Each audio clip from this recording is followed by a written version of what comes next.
साथीहरु TikTok apps ब्यान भएको होइन, नेपाल सरकारले यसलाई ब्यान गरेको हो। त्यसैले हाम्रो टिकटक आइडी ब्यान भएको हुँदैन। हाम्रो टिकटक आइडी टिकटक कम्पनीसँग नै हुन्छ।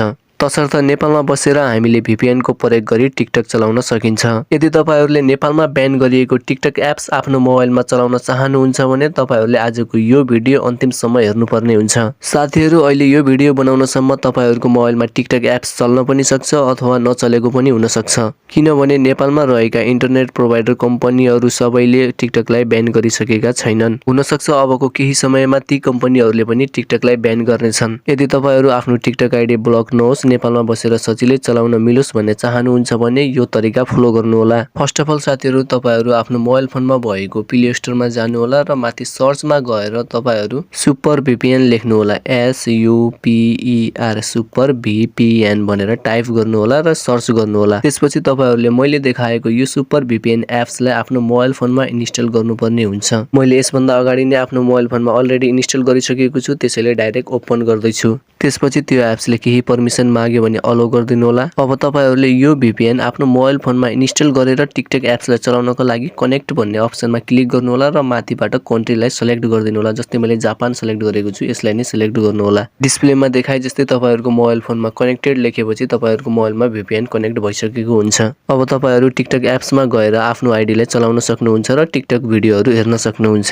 यसरी तपाईको मोबाइलमा VPN कनेक्टेड भइसकेपछि तपाईको मोबाइल फोनमा टिकटक भिडियोहरु र तपाईको आइडी पनि चल्नेछ।